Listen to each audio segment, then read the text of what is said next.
आप्यायन्तु ममाङ्गानि वाक्प्राणश्चक्षुः श्रोत्रमथो बलमिन्द्रियाणि च सर्वाणि सर्वं ब्रह्मोपनिषदं माहं ब्रह्म निराकुर्याम् मा ब्रह्म निराकरोत् अनिराकरणमस्तु अनिराकरणं मे अस्तु तदात्मनि निरते य उपनिषत्सु धर्मास्ते मयि सन्तु ते मयि सन्तु। ओम शांति शांति शांति।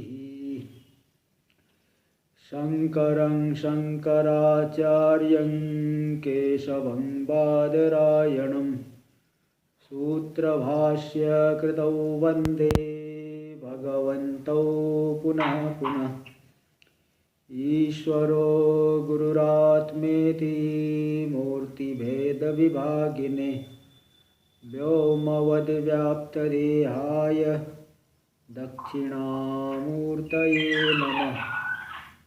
ओम शांति शांति शांति। सामवेद की तलवकार शाखा की केनोपनिषद पे हम लोग विचार कर रहे हैं। इसके प्रथम खंड का पूरा विचार हो चुका है और द्वितीय खंड पे विचार करना आरंभ करेंगे।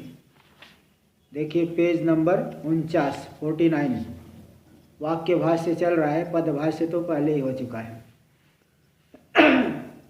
ते जो द्वितीय खंड में प्रथम मंत्र है, यदि मन्यसे सुवेदेति दहरमेवापि नूनम त्वं वेत्थ ब्रह्मणो रूपम यदस्य त्वं यदस्य च देवेष्वथनुमीमांस्यामेव ते मन्ये विदितम्।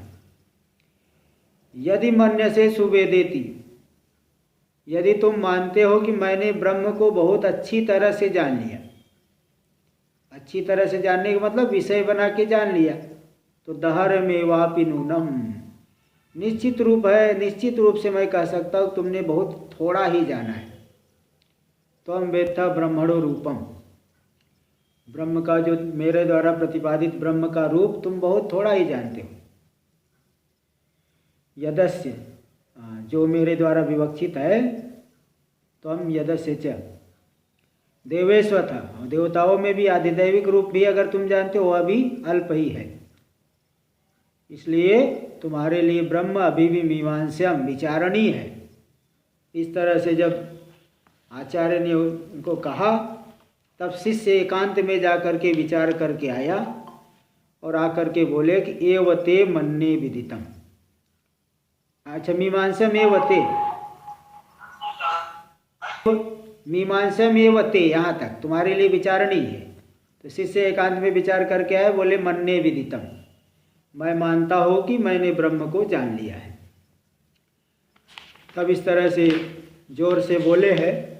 अब इसका हम लोग वाक्य भाष्य देखेंगे, पेज नंबर 49। यदि मन्यसे सुवेदेति, भाष्य देखिए, यदि मन्यसे सुवेदेति इति शिष्य बुद्धि विचालना। ये जो मंत्र में आया कि यदि मन्यसे सुवेदेति, आचार्य ने कहा यदि तुम ऐसा मानते हो कि मैंने ब्रह्म को अच्छी तरह से जान लिया, इस तरह से शिष्य की बुद्धि का विचलन किया जा रहा है, विचलन कराया जा रहा है आचार्य के द्वारा। आचार्य उसकी बुद्धि को परीक्षा कर रहे हैं, हिला हिला के देख रहे हैं कि ये स्थिर हो गया है कि नहीं।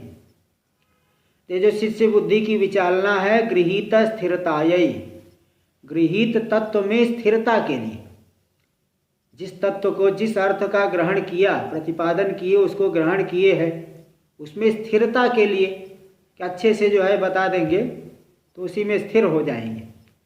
एक बार जब स्थिर हो गया तो फिर दोबारा उसको भ्रांति नहीं होगी। इसलिए गृहीत अर्थ की स्थिरता के लिए ऐसा शिष्य की बुद्धि को विचलित कर रहे हैं।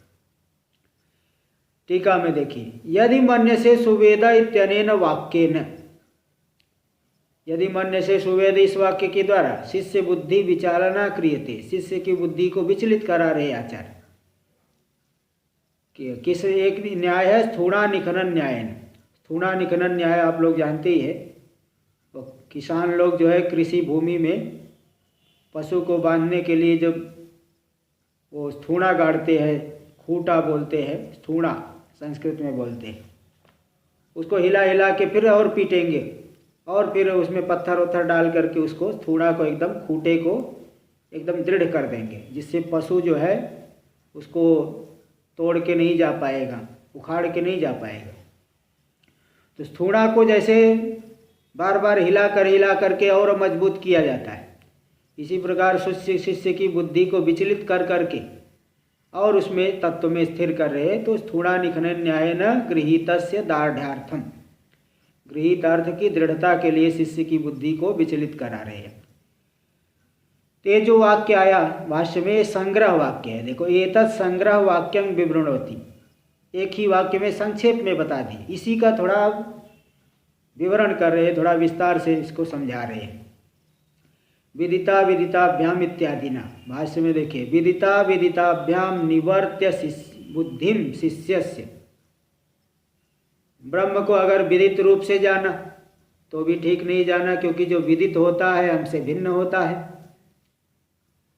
ब्रह्म को अविदित रूप से जाना, यह भी अगर ऐसा जाना है तो भी ठीक नहीं है, क्योंकि अविदित जो अज्ञात है वह विज्ञान सापेक्ष होता है, आगे हम उसको जानेंगे तो ज्ञात हो जाता है।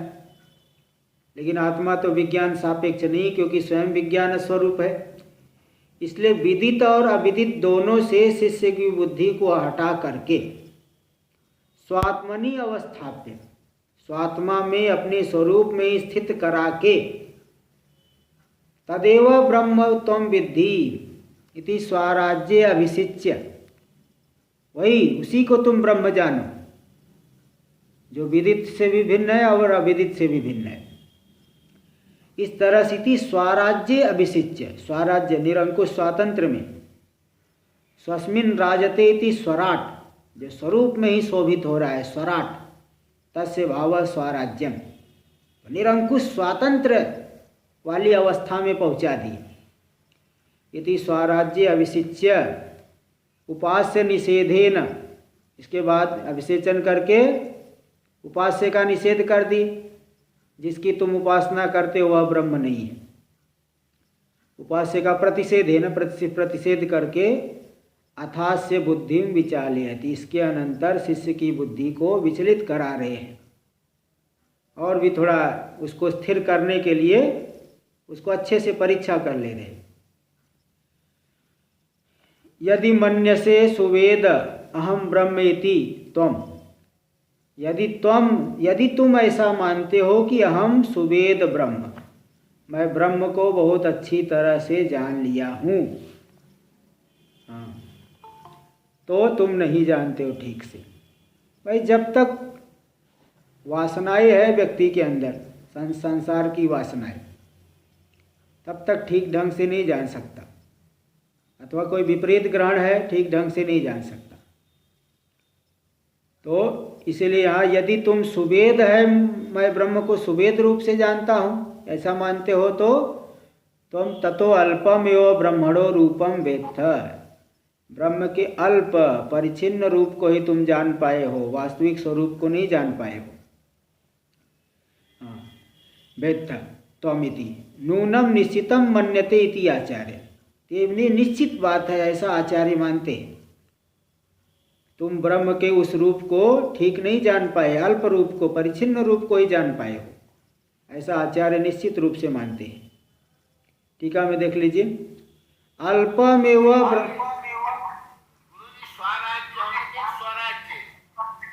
स्वराज्य, स्वराज्य बने, हाँ स्वराज्य बने, स्व प्लस आराज्य नहीं, वो तद्धित है, वो आदि वृद्धि होती है ना। ये तो व्याकरण की बात, तद्धिते स्वचाम आदे। देखो जैसे वसुदेव के पुत्र है, क्या कहेंगे? वासुदेव, तो वह आसुदेव कहोगे, वासुदेव आदि वृद्धि हो जाती, व्याकरण की बात है। व्याकरण जानने वाले जानते हैं कि तद्धिते स्वचाम आदे सूत्र लग करके श्यय प्रत्यय हुआ है, आदि वृद्धि हो जाएगी।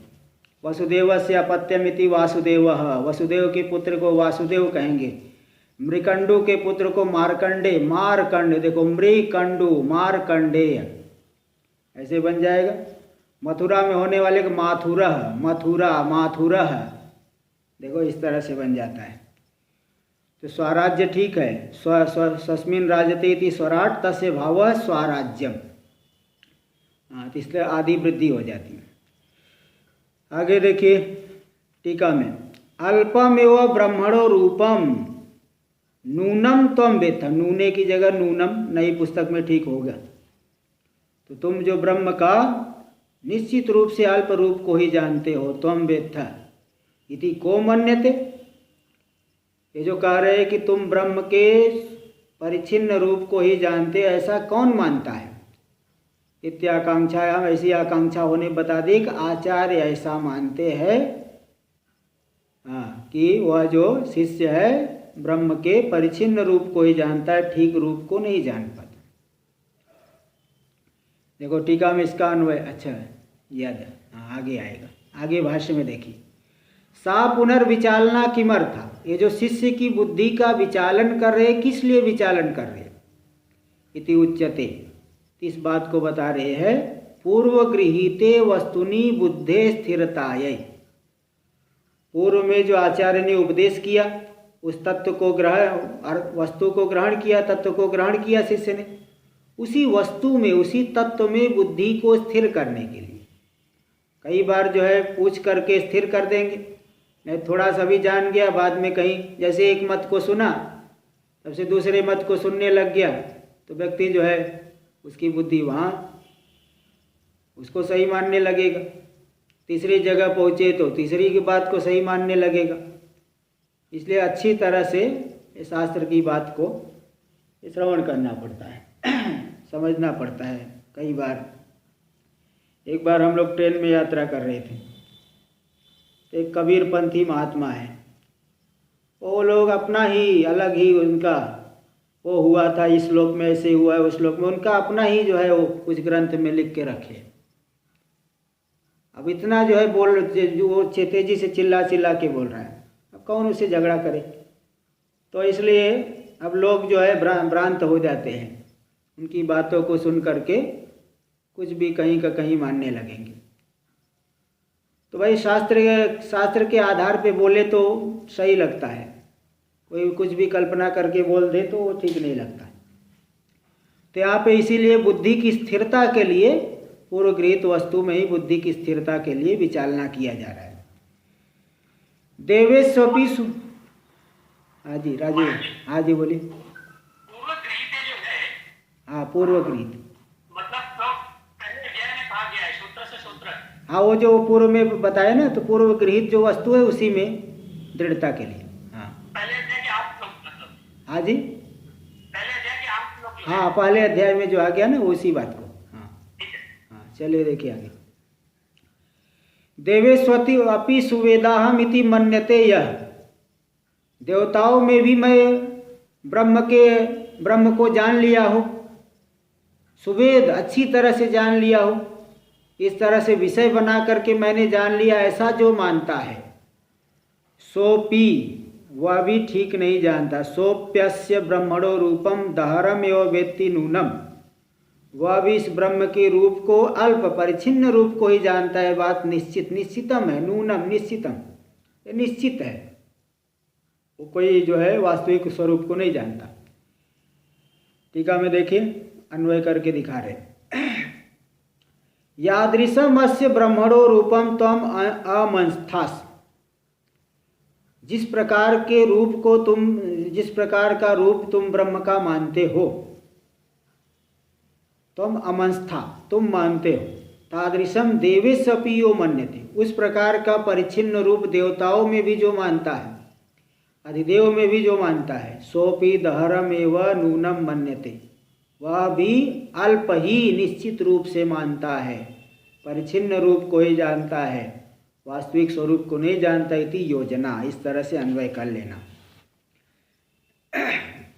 भाष्य में देखिए, कस्मात बोले ऐसा क्यों कह रहे हो, बोले इसलिए ऐसा बता रहे हैं कि अविषयत्वात् कस्यचित् ब्रह्मणा, ब्रह्म किसी का भी विषय नहीं बनता।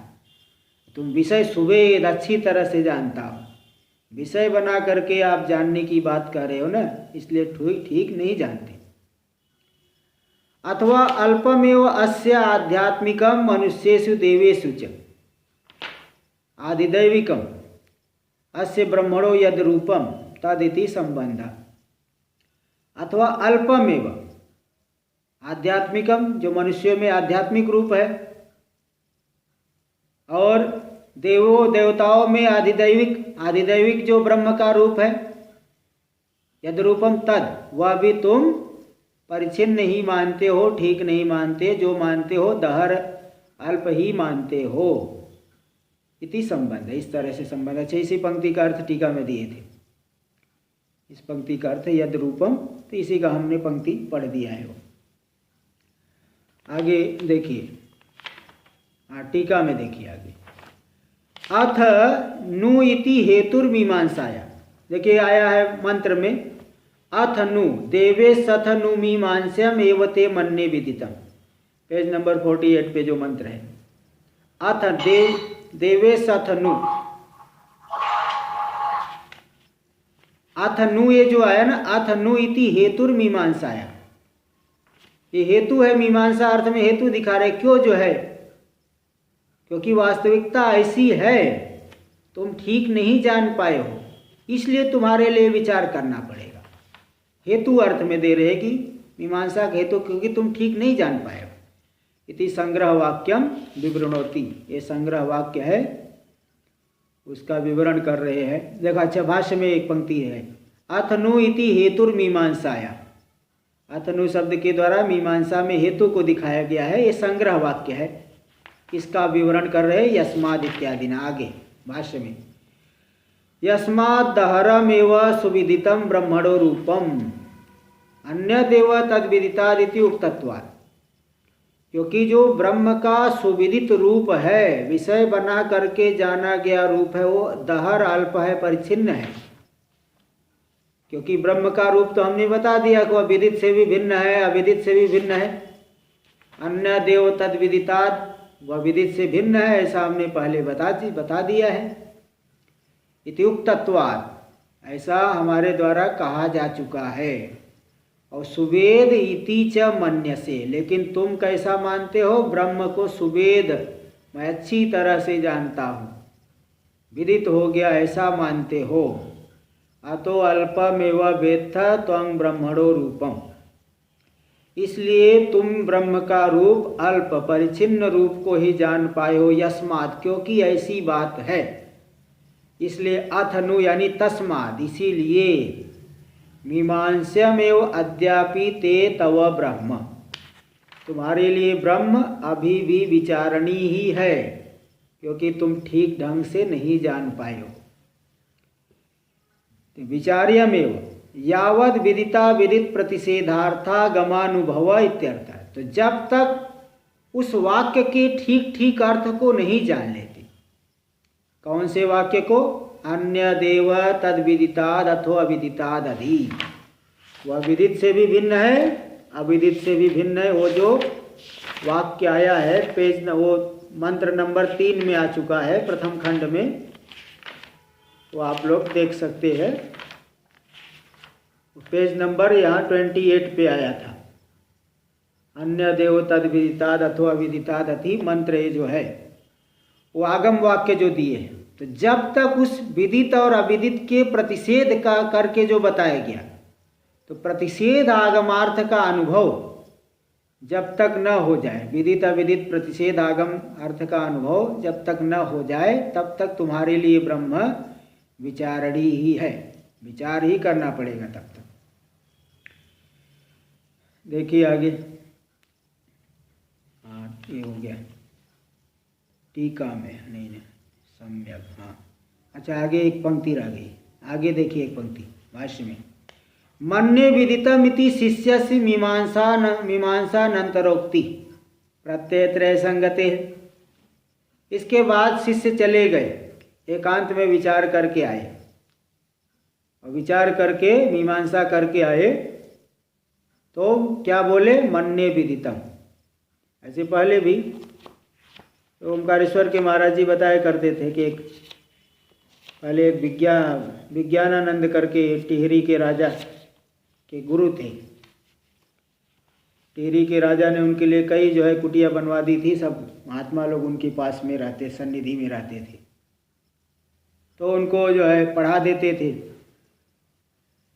और जब एक उपनिषद पूरा कर दिए, फिर बोले जाओ महात्मा जी इसको पचा के आओ। तो महात्मा लोग जा करके कहीं जो है एकांत में रहते थे और उसको बहुत विचार करके फिर आते थे। विचार करके आके, हाँ महाराज विचार कर लिए, पचा लिया। तो बहुत मनन करेंगे तभी वो जो है वो मतलब स्वानुभव गम्य होता है, अनुभव में आता है, बहुत मनन करने पे। इसलिए यहाँ पे देखिए शिष्य भी, यहाँ भी वही बात बताए। शिष्य गया एकांत में, विचार करके आए, मनन करके आए, और मनन करके आके बोले मैं मानता हूँ कि मैंने ब्रह्म को जान लिया। मन्ये विदितम इति शिष्यस्य मीमांसानंतरोक्ति ही। मीमांसा के अनंतर शिष्य का ये जो कथन है, तो मीमांसा के बाद का कथन कैसे मालूम पड़ा? प्रत्यय त्रय संगते, तीनों प्रत्यय, गुरु का उपदेश, आगम वाक्य और अपना अनुभव, तीनों की संगति हो गई। एकांत में जाके विचार किया, तो गुरु का उपदेश, आगम वाक्य और स्वकीय अनुभव, तीनों की संगति हो जाने से वो उसको जो है, हाँ मैं मानता हूँ कि मैंने जान लिया। तो तीनों प्रत्यय की संगति होने से मीमांसा के अनंतर ऐसा उसने कहा, क्योंकि उस तीनों प्रत्यय की संगति हो गई, तभी संगति हुई। देखो टीका में दे रहे हैं, तो विचार्य, हाँ सम्यक, हाँ टीका में देखिए, प्रतिवचनस्य अर्थम संगृहीतम विवृणोति। प्रतिवचन का अर्थ जो संग्रह रूप से कहा गया, मन्ये विदितम इति शिष्यस्य मीमांसानंतरोक्ति ही प्रत्यय त्रय संगते। ये प्रतिवचन का अर्थ संग्रह रूप से यहाँ दिखाया गया। मंत्र में तो सीधे कह दिया मन्ये विदितम, केवल इतना उत्तर दिया है प्रथम मंत्र में द्वितीय खंड के। उसी का यहाँ संक्षेप में तृतीय पंक्ति में भाष्य में दिखा दिए। तो जो अर्थ संग्रहित हुआ उत्तर, प्रतिवचन का अर्थ संग्रहित, ये उसका विवरण कर रहे सम्यक। देखिए विवरण सम्यक इत्यादि ना, भाष्य में चतुर्थ पंक्ति, सम्यक वस्तु निश्चयाय विचालित शिष्य। शिष्य को विचलित क्यों करा रहे आचार्य? कोई शत्रुता तो नहीं है, उसको वस्तु का ठीक ढंग से निश्चय कराने के लिए विचालन करा रहे हैं। तो सम्यक वस्तु को निश्चय कराने के लिए विचालित हुआ जो शिष्य, आचार्येण मीमांसम एव त इति च उक्ते। आचार्य के द्वारा कहा गया कि भाई देखो अभी तुम्हारे लिए अभी भी ब्रह्म विचारणीय है, मीमांसम एव विचार करने के योग्य है, इति च उक्ता, ऐसा आचार्य के द्वारा शिष्य कहा गया। फिर उसको भी धक्का लगा कि सही बात है, अभी नहीं जान पाया हो तो विचार करना पड़ेगा। जब हमारी ठीक स्थिति नहीं हो पाई तो विचार तो करना ही पड़ेगा। इसलिए एकांते समाहितो भूतवा, एकांत में गया समाहित होकर के विचार्य, उसका विचार करके यथोक्तं सुपरिनिश्चित सन्नाह। किसका विचार किया? यथोक्त का, गुरु के द्वारा कहे गए वाणी का ठीक ढंग से विचार करके, सुपरिनिश्चित सन, अच्छी तरह से, सुष्ठु परिनिश्चित, परिसमन्तात निश्चित, निश्चय से युक्त हो गया। आप कोई संशय नहीं, विपर्यय नहीं। इसलिए सुपरिनिश्चित, दो देखे उपसर्ग लगा दी, अच्छी तरह से परिसमन्तात निश्चित होकर के, कोई संशय विपर्य नहीं, सभी से रहित होकर के फिर आया और आकर के आह बताए, आगमाचार्यात्मानुभव प्रत्यय त्रय से एक विषयत्वेन संगत्यर्थ। देखो तीन आगम वाक्य है, अन्य देव तद विदिताद अथवा विदिताद अधि, और आचार्य का अनुभव, आचार्य का उपदेश और स्व का अनुभव। स्व का अनुभव। तो ये शास्त्र वाक्य, आचार्य का उपदेश और अनुभव, तीनों जो प्रत्यय है, इन तीनों प्रत्यय यानी ज्ञान, तीनों ज्ञानों को की एक विषयत्वेन संगत्यर्थ, तीनों ज्ञानों का विषय एक ही है।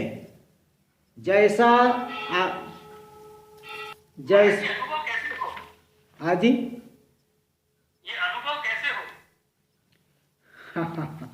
अब ये सब तो बताया ही जा रहा है कैसे होगा। ये सब तो यही तो बता रहे हैं ना कि भाई उसी तत्पर होके विचार करेंगे तभी तो होगा। अब सब युक्तियाँ यहाँ दे ही रहे हैं। अब क्या, अब जो है सभी युक्ति बता रहे हैं कि कैसे जानना है विषयत्वेन, विदित क्यों नहीं है, अविदित क्यों नहीं है। इसी का जो है फिर मनन करके, मनन अधिक से अधिक करेंगे तो होगा। हाँ देखिए, ये बता रहे हैं कि तो आगम यानी शास्त्र वाक्य, आचार्य का उपदेश और स्वकीय अनुभव, तीनों प्रत्ययों की संगति के लिए कि तीनों एक ही, तीनों का विषय एक ही है। जिस तत्व का आगम वाक्य ने कथन किया है, जिस तत्व का गुरु ने उपदेश किया है, उसी तत्व को मैंने जान लिया है। इन तीनों प्रत्ययों की संगति दिखाने के लिए कि तीनों का विषय एक ही है, इस तरह से संगति दिखाने के लिए आकर के शिष्य ने कहा मन्ये विदितम, मैं मानता हूँ कि मैंने जान लिया है। टीका में देख लीजिए, टीका में देखिए राजू भाई, अब आपके प्रश्न का उत्तर आ रहा है। देखो शिष्य कैसे विचार कर रहा है, देखिए यहाँ दे रहे, मया विदितम ब्रह्म इति किम प्रतिवचनम ददामि उत अविदितम इति वा। देखो शिष्य सोचा, एकांत में जा कर के विचार किया, बोले अब गुरु जी को उत्तर तो देना पड़ेगा। ऐसा नहीं कि यहाँ से छोड़ के भाग जाओ, भाई जो है सब कुछ छोड़ करके आया है, अब यही आखिरी शरण है। इसलिए वो विचार किया कि जाके गुरु जी को मैं क्या उत्तर दूँ। दो उत्तर हो सकता है कि मैं ब्रह्म को जानता हूँ अथवा मैं ब्रह्म को नहीं जानता हूँ, ये दो में से कोई एक उत्तर हो सकता है। मया विदितम ब्रह्म इति किम प्रतिवचनम ददामि, क्या मैं ऐसा उत्तर दे दूं कि मेरे द्वारा ब्रह्म विदित हो गया है, अविदितम इति वा, अथवा अविदितम ब्रह्म मेरे द्वारा विदित नहीं हुआ है, ऐसा उत्तर दूं। शिष्य ने सोचा दो में से कौन सा उत्तर दूं, ब्रह्म को मैंने जान लिया ऐसा बताऊं कि नहीं जान पाया वैसा बताऊं। नाद्यः, मैंने ब्रह्म को जान लिया है ऐसा बोलना ठीक नहीं है, क्योंकि आचार्य आगम प्रत्यय विरोधात्। मेरा अनुभव अगर मैं कहूँगा कि मैंने जान लिया है, तब तो आचार्य और आगम प्रत्यय के साथ विरोध होगा। आगम वाक्य क्या कह रहा है कि वह विदित से भी भिन्न है, अविदित से भिन्न है, और मैं बोल रहा हूँ कि मैं ब्रह्म को जान लिया, मैं मेरे द्वारा विदित हो गया है। आगम वाक्य कह रहा है कि ब्रह्म विदित भी नहीं, अविदित भी नहीं, और मैं क्या बता रहा हूँ कि ब्रह्म मेरे द्वारा विदित हो गया है, ये आगम से विरुद्ध है। और आचार्य ने भी कहा है कि तुम जिसको यदि मन्यसे सुवेदेति दहरमेवापि नूनम, यदि तुम सुवेद करके जाने हो, अच्छी तरह से विषय बना के जाना, तब तो अल्प ही जानते हो। इसीलिए अगर मैं बोलूँगा कि मैंने ब्रह्म को जान लिया, तो आचार्य और आगम प्रत्यय के साथ विरोध हो जाएगा। शास्त्र वाक्य और आचार्य वाक्य से के साथ में विरोध होगा।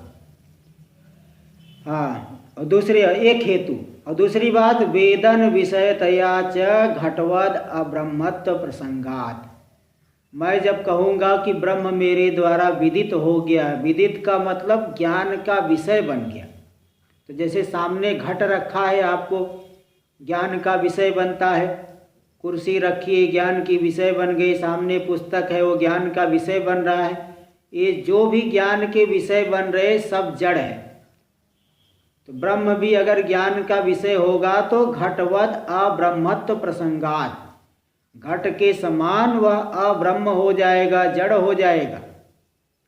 जो जो ज्ञान का विषय है ब्रह्म से भिन्न है, जैसे घट, यह भी ज्ञान का विषय बन गया तो वह ब्रह्म नहीं हो पाएगा।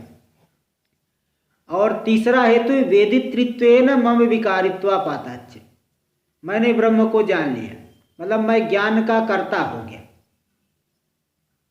तो ज्ञान का करता हुआ तो मैं वेदिता होने से विकारी हो गया, क्योंकि वेदन का करता हुआ तो मैं विकारी हो गया, वेदन रूपी परिणाम वाला हो गया। हाँ, और मैं ब्रह्म रूप हूँ इसलिए विकार के योग्य नहीं हूँ। टिप्पणी में देखिए समझा दी 1 नंबर टिप्पणी, विकारित्वा पाता है। वेदितुर वेदन परिणामित्वात्, वेदिता जो है वेदन का परिणाम ही हो गया, तब तो वेदन रूपी ज्ञान रूपी परिणाम वाला हो गया। और ब्रह्मत्वाच्च में विकारानर्हत्वात्, मैं ब्रह्म रूप होने से विकार के योग्य नहीं हूँ। लेकिन जब कहूँगा कि मैंने जान लिया है ज्ञान का करता हूँ, तब तो मैं विकारी हो गया, वेदन रूपी परिणाम वाला हो गया। ये 3 हेतु दे दिया कि मैं ब्रह्म मेरे द्वारा विदित है या उत्तर ठीक नहीं, इसमें 3 हेतु दे दिए। पहला हेतु बताए कि आचार्य और आगम प्रत्यय के साथ विरोध होगा। दूसरा बताए कि वह घट के समान ब्रह्म से अब्रह्म हो जाएगा क्योंकि वह विषय बन गया। और तीसरा हेतु दिए कि तब तो मैं भी विकारी हो जाऊंगा, परिणामी हो जाऊंगा। इसलिए मैं ब्रह्म को जानता हूँ या उत्तर ठीक नहीं है। फिर अच्छा ठीक है, फिर मैं ये बोल दूं क्या मैं ब्रह्म को नहीं जानता हूँ? तो बोले न द्वितीय है, मैं ब्रह्म को नहीं जानता हूँ यह उत्तर देना भी ठीक नहीं है, क्योंकि गोपालादिभ्यो अविशेष प्रसंगात। तब तो जो गोपाल आदि है, गाय चराने, गाय भैंस चराने वाले, वे भी ब्रह्म को नहीं जानते और मैं भी ब्रह्म को नहीं जानता। कितनी साधना करने से क्या फल मिला कि गाय भैंस चराने वालों के बराबर हो गया, साधना के फल मिला। इसलिए यह उत्तर ठीक नहीं है, मैं ब्रह्म को नहीं जानता हूँ, यह उत्तर भी ठीक नहीं, तब तो गोपाल आदि के बराबर हो गया। गोपाल आदि भ्यो अविशेष प्रसंगात, उनके समान मैं भी मूर्ख हो गया तब तो। तूष्णीम अवस्थाने वा, और फिर मैं जा करके गुरु जी के सामने खड़े हो जाऊं, कुछ न बोलूं, तब तो क्या वो सोचेंगे? अप्रतिभा प्रसंगात। तूष्णीम अवस्थाने वा अप्रतिभा, प्रतिभा यानी स्फूर्ति नहीं है, यानी जड़ता है, ये तो जड़ मंद बुद्धि वाला है, इसलिए कुछ नहीं बता पा रहा है, ऐसी आपत्ति होगी। इसलिए तूष्णीम अवस्थाने वा अप्रतिभा प्रसंगात, शांत रूप से अगर खड़े हो जाऊंगा तो जड़ता होने की, जड़ होने की आपत्ति आएगी। इति विचारे, इसलिए इसका विचार करके एक पक्ष दोष परिजिहीर्षया, एक पक्ष के दोष का परिहार करने के लिए पहले पक्ष में बताया कि नहीं विरोध होगा शास्त्र वाक्य से, गुरु वाक्य से। दूसरे पक्ष में बता दिए कि तब तो मैं भी यही सिद्ध होगा कि मूर्ख ही हूँ, गोपाल आदि के समान। शांति से खड़े हो गया तो भी जड़ होने की आपत्ति, जड़ है तो मूर्ख है। इसलिए एक पक्ष में दोष का परिहार करने की इच्छा से उसने सोचा कि विदितम अविदितम चेति समुचितम वचमी, जाके गुरु जी के सामने यही बताऊंगा कि वह ब्रह्म मेरे द्वारा विदित भी है और अविदित भी है, जानता भी हूँ और नहीं भी जानता। हाँ, अविदित है ऐसा कह दिए तो विदित वाले पक्ष में जो दोष है वो नहीं होगा, और विदित है ऐसा कहने से अविदित वाला जो दोष है वह भी नहीं होगा, क्योंकि विदित भी है अविदित भी है, ये दोनों है। समुच्चय करके मैं उत्तर दूंगा, ऐसा शिष्य ने कहा, ऐसा शिष्य ने विचार किया। अज्ञान संशयाद्य अभावात्, देखो विदित है और अविदित है, इसका क्या मतलब? क्योंकि मुझे ब्रह्म के विषय में कोई अज्ञान नहीं, कोई संशय नहीं है, इसलिए ब्रह्म विदित है। अज्ञान संशयाद्य भावात् विदितम, वह विदित हो गए। और वेदन विषयत्वाभावाच्च विदितम, वह ज्ञान का विषय नहीं है इसलिए अविदित है। इति सुपरिनिश्चित सन प्रतिवचनम, इस तरह से वह अच्छी तरह से परिनिश्चित हो करके, दृढ़ मति वाला हो करके ही उत्तर दिया कि वह विदित भी है और अविदित भी है। क्योंकि विदित क्यों है? क्योंकि अज्ञान संशय मुझे नहीं उसके विषय में, विपरीत ज्ञान, भ्रांत संशय कुछ भी नहीं है, इसलिए वह विदित है। और ज्ञान का विषय नहीं होने से अविदित भी है। इस तरह से उत्तर दे दिया। ऐसा उत्तर देने से तीनों प्रत्ययों की संगति बैठ गई। जो शास्त्र वाक्य ने कहा है, जैसा गुरु ने उपदेश किया है, वैसा ही मुझे अनुभव हो रहा है, इसलिए मेरा ज्ञान गलत नहीं है। प्रत्यय त्रय से संगति यानी संघटनम, एकस्मिन विषये, एक ही विषय में तीनों प्रत्ययों की संगति हो गई, एकाकारता आ गई। ये संगति को किम अर्थम उच्यते, क्यों बता रहे हो आप, संगति क्यों दिखा रहे हो? तो बोल रहे हैं कि इसलिए दिखा रहे हैं कि संवादाधीनम प्रामाण्यम इति तार्किक स्थिते। तार्किक मत है कि किसी भी ज्ञान में प्रामाण्य वो लोग परतः प्रामाण्य मानते हैं। देखिए, स्वतः प्रामाण्य, परतः प्रामाण्य, स्वतो प्रामाण्यवाद, परतः प्रामाण्यवाद। स्वतो प्रामाण्यवाद क्या है कि ज्ञान में जो प्रमात्व है, यथार्थ रूपता, वह स्वतः ज्ञात होती है, स्वतः उत्पन्न होती, स्वतः ज्ञात होती है। और तार्किक लोग क्या कहते, नहीं, परतः। जैसे सामने जल का ज्ञान हुआ, जलाशय में जल दिखाए, तो तार्किक कहेगा कि ये ज्ञान जो है, जल का ज्ञान है, यथार्थ है क्या यथार्थ है? तो तार्किक क्या कहेगा कि भाई जब पानी पी लूंगा तब मैं बता सकता हूं कि यथार्थ है कि नहीं है, क्योंकि पानी पीने से पहले ये नहीं निश्चय हो पाएगा कि यथार्थ है कि नहीं। इसलिए परतः प्रामाण्य, जा करके पानी पिया तब कहेगा वो जो मुझे ज्ञान हुआ था यथार्थ था, क्योंकि सफल प्रवृत्ति का जनक हुआ। मैं आकर के वहाँ से पानी पिया, मेरी तृष्णा बुझ गई, मेरी प्यास बुझ गई। इसलिए वो लोग परतः प्रामाण्य मानते हैं। ज्ञान में जो प्रमात्व है वह परतः ज्ञात होता है और अन्य से उत्पन्न भी होता है। उत्पत्ति में भी परतः प्रामाण्य और ज्ञप्ति में भी, ऐसा तार्किक लोग का सिद्धांत है। उसी के निश्चय के लिए यहाँ पे बता दिए कि तीनों प्रत्ययों की एकाकारता, उस मत को लेकर के दे दी। तार्किक मत को लेकर के सीधे घट गया। और स्वतः प्रामाण्य पक्ष, वेदांती कहता है ज्ञान में जो यथार्थ रूपता है, प्रामाण्य है, स्वतः उत्पन्न होता है, स्वतः ज्ञात होता है। कोई ज्ञान हुआ या ज्ञान यथार्थ है, ये स्वतः जो है मालूम पड़ेगा, साक्षी के द्वारा ही भाषित हो जाएगा। हाँ, अगर कोई दोष है प्रमाता में, तो दोष की वजह से उसमें अप्रमात्व की उत्पत्ति हो जाएगी और अप्रमात्व का ज्ञान होगा। स्वतः प्रामाण्य पक्षी यानी मालूम पड़ेगा ज्ञान ठीक नहीं है, राग द्वेष से युक्त है, तो इससे ज्ञान हुआ तो ठीक नहीं है, वो ज्ञान अप्रमा है, यथार्थ ज्ञान नहीं है।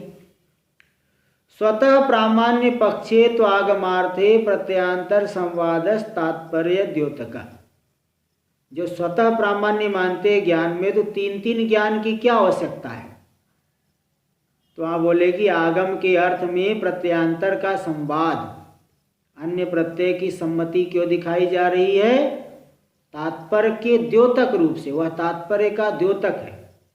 जैसे यहाँ पे भी देखिए, उपक्रमोपसंहारा अभ्यासो पूर्वता फलम, अभ्यास तात्पर्य का ज्ञापक एक लिंग है, अभ्यास। षड्विध लिंगों में से अभ्यास भी एक लिंग है।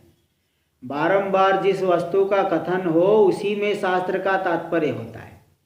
गीता में, यहाँ उपनिषद में बारंबार अद्वितीय तत्व का निरूपण हुआ है।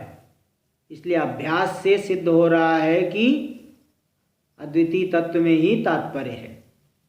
तो स्वतः प्रामाण्य पक्ष में आगम के द्वारा कहे गए अर्थ में अन्य प्रत्ययों की सम्मति क्यों दिखाई जा रही है? तात्पर्य का द्योतक है ना। ये तात्पर्य मतलब उससे मालूम पड़े, बारंबार जो है जैसे कथन होने से तात्पर्य मालूम पड़ता है। प्रतिबंध निराशेन उपचारेण निश्चय हेतु, वह जो प्रत्यांतर का संवाद है तात्पर्य का द्योतक है, और प्रतिबंध यानी संशय और भ्रम को हटा करके उपचारेण, उपाय के द्वारा, उपचार के द्वारा निश्चय का हेतु बन जाता है। प्रतिबंध को हटा करके अभ्यास से, प्रत्यांतर संवाद से निश्चय हो जाता है कि तात्पर्य किसमें है। इति सर्वस्य प्रतिवचन वाक्य से तात्पर्य मुक्तवा, इस तरह से संपूर्ण जो प्रतिवचन वाक्य उत्तर वाक्य है उसके तात्पर्य को बता करके मन्ये विदितम इत्यादि ना उक्तवा, मन्ये विदितम इत्यादि के द्वारा बता करके अब मन्ये विदितम इति एक देशस्य अर्थम संग्रहणाति, उसके एक देश के अर्थ को अब संग्रह करके यहाँ दिखा रहे हैं, देख लीजिए। तो हुआ अच्छा, एक देख सकते हैं आप लोग 7 नंबर टिप्पणी में दिए हैं पिछले 51 पे, बहुत अच्छी बात दिखाया है कि जो कई प्रत्यय होते हैं अन्य प्रत्यांतर, उसे यानी अभ्यास के द्वारा जो है तात्पर्य का ज्ञान होता है, इसको दिखाए है जो प्रजापति विद्या आई है छांदोग्य में। देखो 7 नंबर टिप्पणी में तात्पर्य द्योतका, प्रजापति वाक्यानाम ही आदितः एवं प्रमाणत्वे, प्रजापति के वाक्य पहले पर्याय में प्रजापति ने जो इंद्र और विरोचन को उपदेश दिया, ऐसा नहीं पहले पर्याय में अलग बताया, दूसरे पर्याय में अलग बताया, तीसरे पर्याय में अलग दिखाया, ऐसी बात नहीं, हर एक पर्याय में उसी एक ही तत्व को बताया। आदित्य एवं प्रमाणत्वे भी, तो पहले से ही प्रामाणिक है उनका वाक्य, प्रमाण रूप है, तो भी स्वानुभव संवादात पूर्वम न तात्पर्यम अद्युतत, स्व के अनुभव की सम्मति होने के पहले वह वाक्य तात्पर्य का द्योतन नहीं किया। मघोनस, तात्पर्य का प्रकाशन मघवन इंद्र के लिए नहीं किया। तेन च संशयादि, इसलिए तात्पर्य का द्योतन नहीं होने से इंद्र को संशय आदि हुआ। अन्य प्रतिबंधा निराशात, और अन्य प्रतिबंध उनके अंदर अन्य नहीं, कई प्रकार की वासनाएं कुछ रह गई है, इसलिए प्रतिबंध का निराश नहीं होने से न तदर्थ निश्चयोपि अजनिष्ट, पहले पर्याय में ही अर्थ का निश्चय नहीं उत्पन्न हुआ उन्हें। अंतिमे तु पर्याय स्वानुभव संवादे सति, किंतु अंतिम पर्याय में 101 वर्ष तक जब वहाँ सेवा करके अंतिम पर्याय में उपदेश प्राप्त किए तो स्वानुभव की भी सम्मति, अनुभव हो गया। अनुभव की सम्मति मिलने से, संवाद होने से समग्रोपदेश तात्पर्यम स्फुरत, संपूर्ण उपदेश का तात्पर्य स्फुरित हो गया। तथा संशयादि निराशेन, तात्पर्य का स्फुरण होने से संशय आदि हट गए, संशय आदि का निराश हो गया। तो परमार्थम निश्चिकाय इंद्र, इंद्र ने परमार्थ को निश्चय कर लिया। लेकिन विरोचन ऐसा नहीं किया, विरोचन तो पहली बार में ही चले गया। यथाश्रुत ग्राही तो विरोचन, विरोचन जो जैसा सुना वैसे ही ऊपर शब्द को पकड़ लिया, गहराई में विचार नहीं किया। संवादन अनपेक्ष, तो स्वकीय अनुभव के संवाद की उसने अपेक्षा नहीं की, अनुभव तक नहीं हुआ आया उसे, इसलिए विपरीतम अग्रहित, उसको विपरीत ज्ञान हो गया, भ्रांत हो गया, वह देहात्मवाद का ही प्रचार किया। इति स्वतः प्रामाण्येपि आगमार्थे, इसलिए स्वतः भले कोई भी वेदांत में कोई भी प्रमा है उसमें प्रमात्व स्वतः उत्पन्न होता है, स्वतः ज्ञात भी होता है, तो भी अन्य प्रत्यय की संवाद आवश्यक है, तभी तात्पर्य का स्फुरण हो करके संशय और विपरीत ज्ञान की निवृत्ति होगी। इसलिए तात्पर्य के स्फुरण के लिए अन्य प्रत्यय का संवाद आवश्यक है। इसलिए यहाँ पे आगम वाक्य, गुरुपदेश और स्वकीय अनुभव तीनों को दिखाया गया। आगे देख लीजिए पेज नंबर 53 भाष्य में, एवं ही सुपरिनिष्ठिता विद्या, इस तरह से विद्या क्या हो जाएगी, सुपरिनिष्ठित, अच्छी तरह से स्थिर हो गई विद्या, सफला स्यात्, सफल होगी। नहीं तो संशय विपर्य से ग्रस्त है विद्या तो सफल नहीं मानी जाएगी, मुक्ति रूपी फल को नहीं दे पाएगी। निश्चिता न अनिश्चिता, अनिश्चित विद्या सफल नहीं है। इति न्याय प्रदर्शितो भवति, ये जो न्याय है, नियम है, ये प्रदर्शित हो गया। मन्ये विदितम इति परिनिष्ठित निश्चित विज्ञान प्रतिज्ञा हेतुक्ते, मैंने जान लिया है, ऐसा जो शिष्य ने कथन किया तो परिनिष्ठित निश्चित विज्ञान प्रतिज्ञा हेतुक्ते, जो परिनिष्ठित है निश्चित विज्ञान की प्रतिज्ञा, उस प्रतिज्ञा में हेतु रूप से ये कहा गया है मन्ये विदितम, इसके द्वारा हेतु रूप से दे दिए है ना कि परिनिष्ठित विज्ञान की प्रतिज्ञा हेतु का कथन यहाँ पे इसके द्वारा कह दिए कि ये जो है मैंने जान लिया है, इस तरह से ये दिखाए। आगे ये प्रथम पूरा हो गया। तो हाँ तो देखिए आगे परिनिसंग्रहितम स्फुटयति। अब संग्रहित जो संग्रह किए उसका स्पष्ट कर रहे हैं। स्फुटयति परिनिष्ठितम इत्यादि ने भाष्य में परिनिष्ठितम सफलम विज्ञानम प्रतिजानीते। परिनिष्ठित जो सफल विज्ञान है, जो स्थिर है सफल विज्ञान, उसकी प्रतिज्ञा करते हैं, शिष्य प्रतिज्ञा कर रहे हैं। आगे भी अगले द्वितीय मंत्र में भी प्रतिज्ञा कर रहे हैं। क्यों किस लिए प्रतिज्ञा करे? आचार्य आत्मनिश्चयोस् तुल्यतायै, जैसा आचार्य का निश्चय है वैसा मेरा भी निश्चय है। ऐसा नहीं कि आचार्य को अलग ज्ञान हुआ है और शिष्य को अलग ज्ञान हुआ है। इसलिए पंचदशी में भी एक आया है, शायद 9वें अध्याय में दिखाए हैं। वहाँ ये बताए कि नहीं कलयुग के ज्ञानी उनका ज्ञान अलग होगा, सत्य युग के ज्ञानी का ज्ञान अलग होगा। ऐसी बात नहीं है। ज्ञानी जो है अगर ब्रह्म ज्ञानी है तो उनका जो निश्चय चाहे कलयुग का हो चाहे सत्य युग का हो, ज्ञानी का निश्चय तो बराबर ही है, एक ही है, एक जैसा ही ज्ञान, एक ही ज्ञान है। इसलिए ऐसा नहीं समझना कि इसी प्रकार यहाँ गुरु का निश्चय अलग है शिष्य का अलग है, तब तो शिष्य को भ्रांति है। इसलिए यहाँ पे आचार्य और आत्मनिश्चय, आचार्य का निश्चय और अपने निश्चय में तुल्यता दिखाने के लिए उसकी प्रतिज्ञा करे परिनिश्चित सफल विज्ञान की। यस्माद् हेतु माह, क्योंकि स्वयं हेतु दिखा रहे। देखिए इसके बाद द्वितीय मंत्र आ गया। द्वितीय मंत्र दिए है, द्वितीय मंत्र की यहाँ व्याख्या कर रहे हैं पेज नंबर 56 पे। मंत्र है ना हम मन्ये सुवेदेति नो न वेदेति वेद च, यो नस्तद्वेद तद्वेद नो न वेदेति वेद च। मैं ऐसा नहीं मानता कि मैंने ब्रह्म को विषय बना के जान लिया, अच्छी तरह से जान लिया, और ये भी नहीं मानता कि मैंने ब्रह्म को नहीं जाना। वेद च और न वेद च, जानता भी हो नहीं भी जानता हूं। जानता हो निश्चय अज्ञान और संशय नहीं इसलिए जानता हो, और विषय बना के नहीं जानता हूं। तो यो नस्तद्वेद तद्वेद, हम ब्रह्मचारियों के बीच में जो इस प्रकार से जानता है, मेरी कही गई बात को ही जानता है, वास्तव में वही जानता है। क्या ज्ञान होगा उसको? नो न वेदेति वेद च, न वेदेति वेद च, न जानता भी हो नहीं भी जानता हूँ। तो ज्ञान संशय नहीं इसलिए जानता हो, विषय बना के नहीं जानता हूँ। देख लीजिए, दे रहे आगे।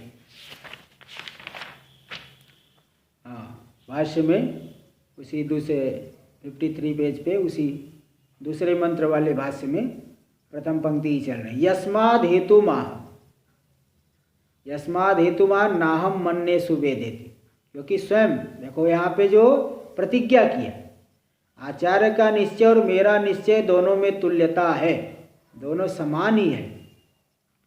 तुल्यता के लिए प्रतिज्ञा किया है, सफल परिनिष्ठित विज्ञान की प्रतिज्ञा की। उस प्रतिज्ञा में हेतु भी दिखा रहे। ऐसी प्रतिज्ञा क्यों करे? क्योंकि मैं ऐसा मानता हूँ। यस्माद् हेतु महा नाहम मन्ये सुवेदेति।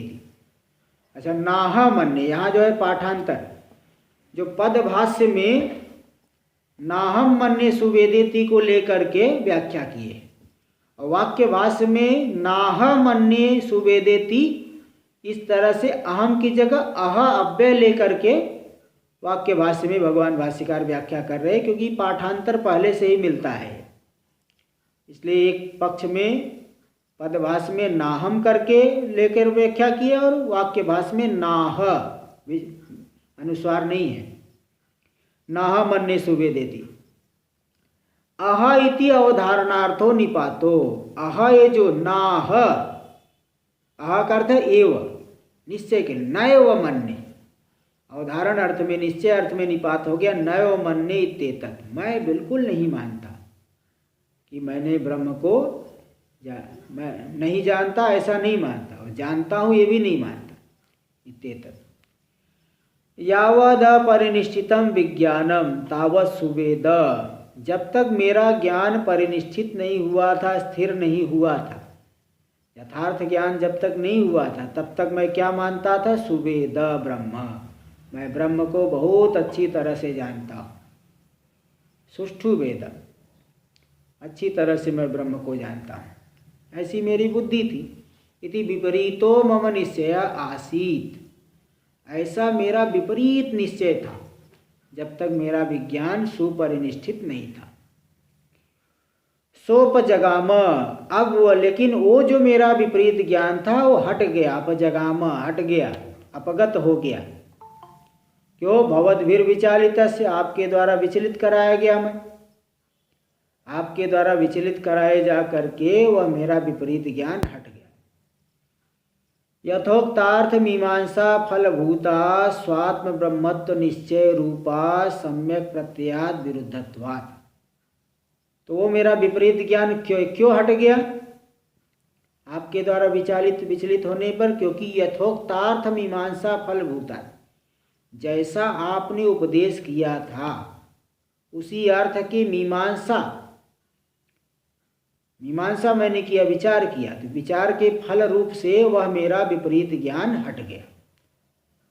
स्वात्म ब्रह्मत्व निश्चय रूपा सम्यक प्रत्ययाद विरुद्धत्वात्, जो स्वात्म ब्रह्मत्व निश्चय रूप, मेरी आत्मा ही ब्रह्म रूप है, मैं ब्रह्म रूप है, ऐसा जो निश्चय रूपी है सम्यक प्रत्यय, उस सम्यक प्रत्यय से विरुद्ध होने से वह विपरीत ज्ञान हट गया।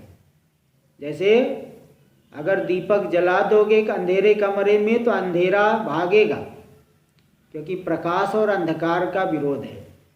तो यथार्थ ज्ञान और विपरीत ज्ञान का विरोध है, इसलिए जब यथार्थ ज्ञान होता है विपरीत ज्ञान की छुट्टी हो जाती है, विपरीत ज्ञान नहीं रह जाता। इसलिए बता दिए कि आपके द्वारा विचालित किए जाने पर जो मैंने मीमांसा की, स्वरूपभूत ब्रह्म का निश्चय किया, तो सम्यक प्रत्यय से वह विपरीत ज्ञान विरुद्ध होने से वह मेरा विपरीत निश्चय हट गया। देखो टीका में दे रहे विरुद्धत्वादिति, विपरीत प्रत्यय से सम्यक ज्ञान विरुद्धत्वाद, जो विपरीत ज्ञान है यथार्थ ज्ञान के विरुद्ध है, इसलिए तद उदय मात्राद विपरीत प्रत्ययो अपगत इत्यर्थ। सम्यक ज्ञान के उदय मात्र से ही विपरीत ज्ञान हट गया, इसलिए मेरा विपरीत निश्चय अब हट चुका है, मैंने ब्रह्म को जान लिया है। अंतिम भक्ति यहाँ से हम लोग कल करेंगे। ओम आप्यायन्तु ममांगानि वाक्प्राणश्चक्षुः श्रोत्रमथो बलमिन्द्रियाणि च सर्वाणि सर्वं ब्रह्मोपनिषदं माहं ब्रह्म निराकुर्याम् मामा ब्रह्म निराकरोद निराकरणमस्तु अनिराकरणं मे यस्तु तदात्मनि निरते य उपनिषत्सु धर्मास्ते मयि सन्तु ते मयि सन्तु। ओम शांति शांति शांति। शंकरं शंकराचार्यं केशवं बादरायणं सूत्रभाष्य कृतौ वन्दे भगवन्तौ पुनः पुनः। ईश्वरो गुरुरात्मेति मूर्तिभेदविभागिने व्योमवद्व्याप्तदेहाय दक्षिणामूर्तये